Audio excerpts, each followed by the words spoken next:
جو علم ہم نے تمہیں دیا ہے اس علم کو امانت سمجھ کر امت تک پہنچاؤ. تمہاری ضروریات اس کے ذمہ ہیں جس کا تم علم سکھلا رہے ہو. اس لیے علم اللہ کی وہ صفت ہے جو مخلوق سے سب سے زیادہ مستغنی کرنے والی ہے. علم اللہ کی وہ صفت ہے جو مخلوق سے سب سے زیادہ مستغنی کرنے والی ہے. علم سے زیادہ مستغنی کرنے والی کوئی صفت نہیں ہے. سنو، علم مستغنی کر دے گا، علم مستغنی کر دے گا اللہ کے غیر سے. علماء صحابہ کی برکتوں کے قصے پڑھا کرو سیرت میں کہ علماء صحابہ کے یہاں کتنی برکتیں تھیں. اور اب حال یہ ہے کہ اگر ایک علم والے کو کوئی معقول تنخواہ نہ ملے تو وہ تعلیم دینا چھوڑ دیتا ہے. میں آپ کو حقیقت بتا رہا، شکایت نہ ہو. کوئی تجارت میں گیا، کوئی زراعت میں گیا، کوئی کسی دھندے میں گیا، کوئی کسی دھندے میں گیا. 8 سال میں امت کی امانت لے کر نبی کے وارث بنے. 8 سال میں امت کی امانت لی اور کیا بنے؟ نبی کے وارث. کہ اس وراثت کی ادائیگی کے لیے کیا کیا ہے؟ اس لیے کہ یہ تو پکی بات ہے کہ علماء انبیاء کے وارث ہیں. اس وراثت کا تقاضا کیا تھا؟ کہ اس وراثت کا تقاضا یہ تھا کہ جتنے بھی اس مال میں حصے دار ہیں ان سب کو یہ امانت پہنچائی جائے. ان سب کو امانت پہنچائی جائے. یہ بنیادی بات ہے. جتنے بھی اس وراثت میں حقدار ہیں، آپ سوچیں ایک آدمی ہندوستان میں مرتا ہے، اس کی کوئی بہن امریکہ میں ہے، ایک بہن افریقہ میں ہے، ایک بہن سعودیہ میں ہے.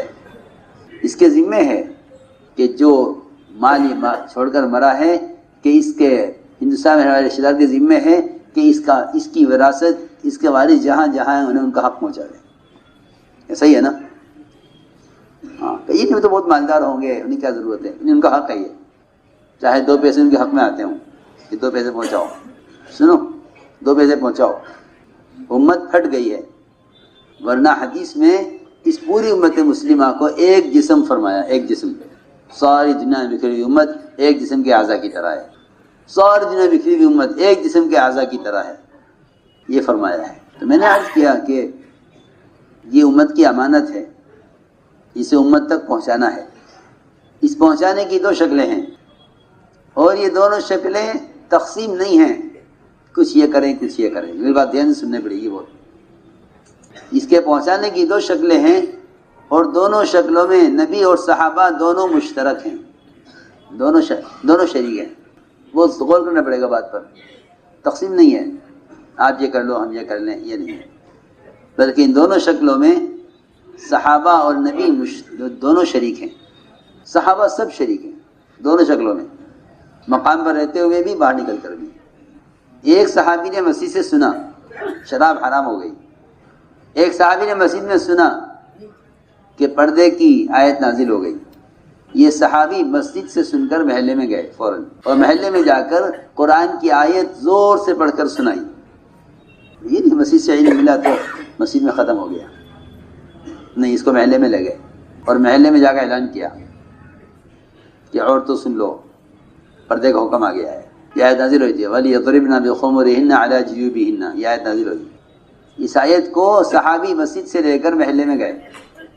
تو روایت میں ہے کہ اگلی نماز میں جو عورتیں آئیں مسجد نبوی میں، وہ سب کی سب ایسے کالے برقعوں میں اور پردوں میں تھیں کہ گویا کالے کوے نظر آ رہے ہیں چلتے ہوئے. ایسا لگتا تھا گویا دور سے کالے کوے آ رہے ہیں، لیکن سفیدی ظاہر نہیں ہو رہی تھی. ایسا پردہ آیا کہ دور سے معلوم ہوتا تھا کالے کوے چلے آ رہے ہیں. ہم نے ایک بات عرض کی ہے کہ دعوت اور تعلیم کو جمع کرنے کا مقصد ہے علم میں وسعت پیدا کرنا، کیونکہ امت بہت وسعت میں ہے، پھیل گئی امت پھیل گئی ہے. کہ امت پھیل گئی ہے، اس لیے علم میں وسعت تعلیم میں وسعت پیدا کرو. علم تو بہت وسیع ہے، اس علم کے سکھلانے میں وسعت پیدا کرو. میں کہا کرتا ہوں بہت تاکید سے کہ مساجد کو مدارس بناؤ. پہلے زمانے میں مساجد مدارس تھی. مسجد نبوی پہلی مسجد ہے، مسجد نبوی پہلی مسجد ہے. اس مسجد سے علم دیا جاتا تھا. صفہ قیام گاہ تھا، مسجد درسگاہ تھی. صفہ قیام گاہ مسجد درسگاہ، صفہ قیام گاہ تھا، مسجد درسگاہ تھی. درس مسجد سے دیا جاتا تھا. وہاں لیاسا فرماتے تھے کہ ضروریات زمانہ نے علم کو مسجد سے نکال دیا ہے، ورنہ علم مسجد سے لیا جاتا تھا۔ امام صاحب سے مسئلہ پوچھیا ہو، امام صاحب سے یہ بات پوچھیا ہو، امام صاحب سے یہ بات پوچھیا ہو، غسل کا مسئلہ امام صاحب سے پوچھیا ہو، وضو کا مسئلہ امام صاحب سے پوچھیا ہو۔ گھر کی عورتیں اپنے مسائل مسجد کے امام سے پوچھ لیا کرتی تھیں۔ اس لیے فرمایا تھا کہ تمہیں امامت وہ کرے جو تمہیں بڑا عالم ہو، کیوں کہ وہ پیشوائے امام سے نماز پڑھانے والے کو نہیں کہتے، امام کہتے پیشوائے دین کو، کہ ہر مسجد میں علم کا اور علماء کا ایسا ماحول ہو کہ اس محلے سے متعلق دینی تمام مسائل اس مسجد سے حل ہو جائیں۔ سمجھے بات؟ نہیں کہاں، بہت دور کی بات ہے۔ اب امام کہتے ہیں اس کو جو نماز پڑھا دے 4 رکعت، 2 ٹائم کی پڑھا دے، 5 ٹائم کی پڑھا دے امام۔ یہ امام پیشوائے دین نہیں ہے، یہ امام نماز کا امام ہے، اور صرف نماز دین نہیں ہے۔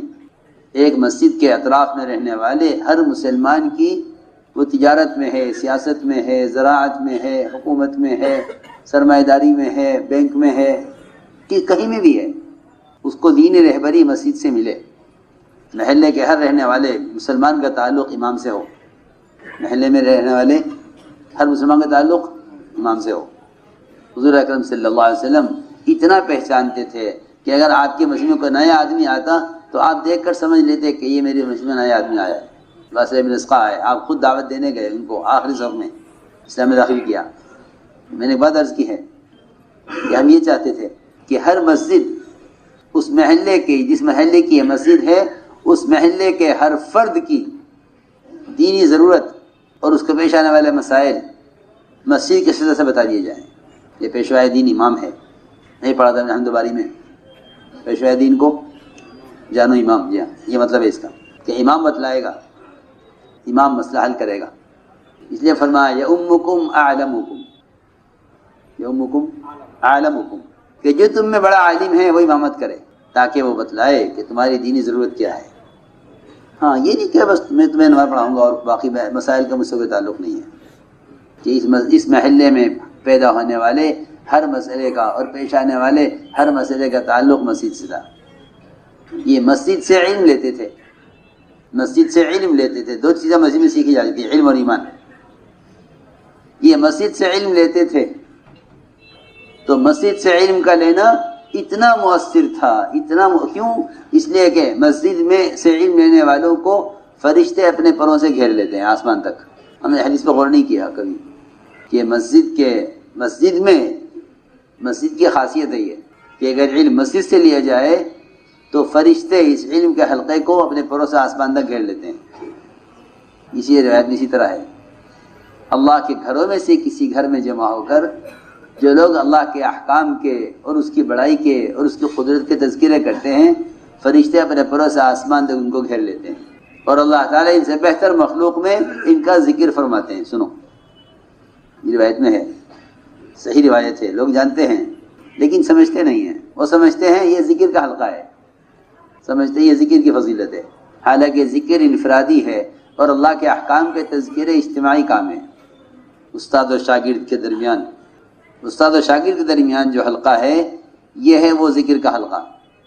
میری بات بہت غور سے سننی پڑے گی، یہ ہے وہ ذکر کا حلقہ جس کے بارے میں فضیلت یہ ہے کہ فرشتے اپنے پروں سے آسمان تک ان کو گھیر لیتے ہیں، حلقہ لگا لیتے ہیں آسمان تک۔ حضور اکرم صلی اللہ علیہ وسلم نے مسجد میں علم کا حلقہ لگا ہوا دیکھا، جس میں صحابہ اللہ کے احکام کے اور اس کی نعمتوں کے اور اس کی قدرت کے تذکرے کر رہے تھے، تو دیکھ کے فرمایا کہ آج تمہاری وجہ سے آسمان کا وہ دروازہ کھلا ہے جو آج سے پہلے کبھی نہیں کھلا، جو تمہارے یہاں جمع ہونے سے کھلا ہے۔ آپ نے فرمایا کاش میں تمہیں دکھا دیتا ایک دروازہ کھلا ہوا، یہ فرمایا تمنا کر کے، کاش میں دروازہ دکھلا دیتا جو آج تمہاری وجہ سے کھلا ہے۔ یہ ہے بات، میں کہتا ہوں سال والوں سے کہ اللہ کے واسطے تم آدھا دن تجارت کر لو، آدھا دن مسجد کو دے دو، تعلیم میں، سکھلانے میں، مسجدوں کو مدرسہ بناؤ۔ اس لیے دینی مدارس وہ آدم سازی کے کارخانے ہیں، وہاں مشینیں تیار ہوتی ہیں، کارخانوں میں مشینیں تیار ہوتی ہیں اور گھروں میں استعمال ہوتی ہیں۔ ہاں یہ ہے بات، دینی مدارس یہ آدم سازی کے کارخانے ہیں، اور مساجد اور مکاتب یہ ان علماء کے استعمال ہونے کی جگہ ہیں، ان کے استعمال ہونے کی جگہ ہیں۔ تو میرے عزیز دوستو، ایک بات بنیادی یہ ہے کہ مسجد علم اور ایمان کے سیکھنے کی جگہ ہے. یہ پکی بات ہے کہ مسجد علم اور ایمان کے سیکھنے کی جگہ ہے، جس میں سب سے پہلی اہم چیز وہ ایمان ہے کہ صحابہ ایمان مسجد سے سیکھا کرتے تھے. اب ایمان کا سیکھنا صرف اس کی لغوی اور اصطلاحی اور لغوی شرعی اصطلاحات کا سیکھ لینا ایمان بن کے رہ گیا ہے. مشکات شریف میں پڑھ لیا اور فارغ ہو گئے. مجھے معلوم ہے ایمان کسے کہتے ہیں، کہ ایمان معلوم کو نہیں کہتے. ایمان تو اللہ کی تعلق اور اس کے خوف کو کہتے ہیں. یہ تو سنا ہے، پڑھا ہے کتابوں میں کہ ایمان گھٹتا بڑھتا ہے. دلائل اور اس کے فضائل اور اس کے اختلافات اور اس کے اقوال معلوم ہے. یہ نہیں معلوم کہ گھٹتا بڑھتا کہیں سے ہے، یہ نہیں معلوم. ہاں کہ بھئی پڑھا دو نہیں تم بحث ایمان یزید و ینقص. کیا مطلب یزید و ینقص؟ کیا عمل سے؟ نہ، اعمال سے نہیں گھٹتا بڑھتا، بلکہ اعمال کا نور ایمان سے گھٹتا بڑھتا ہے. ایمان کے نور سے اعمال کا نور بڑھتا ہے، اور ایمان کے ذوق سے اعمال کا نور گھٹتا ہے. سنو میں بتاتا ہوں. میں آپ کو صحابہ کی سیرت سے عرض کرتا ہوں کہ ایمان کے گھٹنے بڑھنے کے کیا اسباب ہیں. سننا دھیان سے. وہ تو ایمان کی سطح اور ایمان کی قوت سے اعمال کے اندر نور اور اعمال کے اندر جاذبیت اور اعمال کے اندر اخلاص اور اعمال کی سے وعدوں کا پورا ہونا، یہ سب ایمان سے ہوتا ہے. اعمال سے ایمان نہیں ہو تو ایمان سے اعمال ہے. ایمان سے سننا دھیان سے. ایمان سے اعمال ہوتے ہیں، ایمان سے اعمال ہیں، ایمان سے اعمال ہیں، ایمان سے اخلاص ہے. کیونکہ اطاعت اور اسلام ایمان کا مظہر ہے.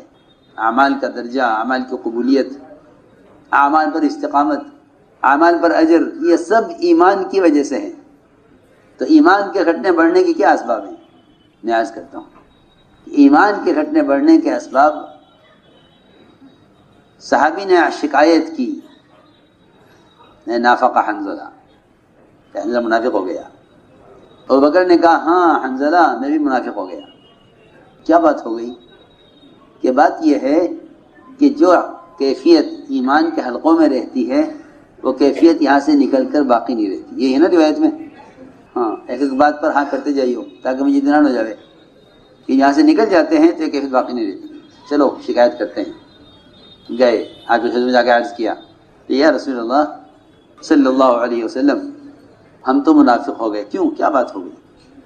کہ جو کیفیت آپ کے پاس رہتی ہے مسجد میں، ایمان کے حلقے میں، وہ کیفیت باہر نکل کر ختم ہو جاتی ہے.